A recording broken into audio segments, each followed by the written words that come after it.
কিরে মুজলু, এত রাতে তুই কই যাস? হ্যাঁ, রাত বাজে একটা, এখন হাইটে হাইটে কই যেতেছস এভাবে ঘেটাম তুইরা? তোর কাছে কি বেগ কিছু করে পারমু? হ্যাঁ, আমার পার্সোনাল কাজ আছে না, তুই এগুলো করস কে? আমার গেছো রাস্তা দে, আমি যাই। আমি যাবো এক জায়গায়, চালু। না বইলা তুই যাইতে পারবি না আজকে। আজকে আমার কাছে কয়ে যেতে, তুই দেখি প্রতিদিন এই রাস্তা দিয়ে কই যাস, আজকে বইলে যাওয়ার লাগবে।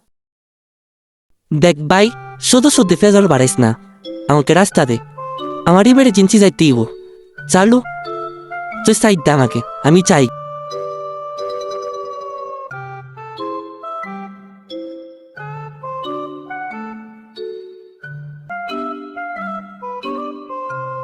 কিরে তোরা এখন চিলাইছস কেন?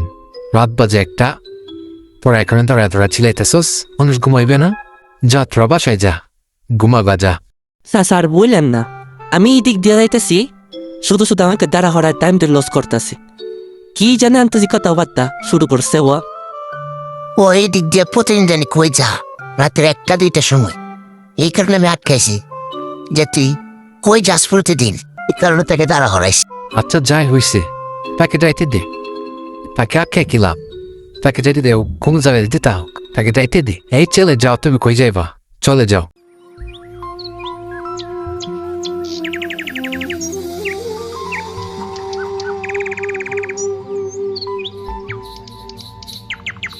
কি গো, এখন আমাকে ডাকছো কেন? আমি এই সারা রাত দাঁড়াইছিলাম তোমার জন্য, কে তুমি তো আসলা না। সারা রাত কইছিলা? আরে আর বইলো না, হে আগলোবারের রমজান না, আমাকে সারা রাত দাঁড় করে রাখছে।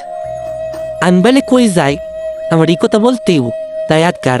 মিথ্যে কথা বলো, জায়গা পাও না। তুমি বলো আগে কই আসছিলা, সত্যি কথা বলো। আমার সাথে ফাইজলামি করো, তোমার কয়জন আছে এটা বলো। প্লিজ বিশ্বাস করো, রমজানে আমাকে আটকার ছিল। তিনি আমাকে শুধু শুধু ভুল বুঝতেছে। সত্যি বলছেন, আমাকে বলবই জানা। আমি ভুল বুঝি না, আমি সত্যিই বলছি। আজ থেকে তোমার সাথে আমার আর কথা হবে না। তোমার সাথে ব্রেকআপ, সরে যাচ্ছি আমি আজ থেকে। প্লিজ জরিনা যায় না, বোঝার চেষ্টা করো দরিনা, প্লিজ।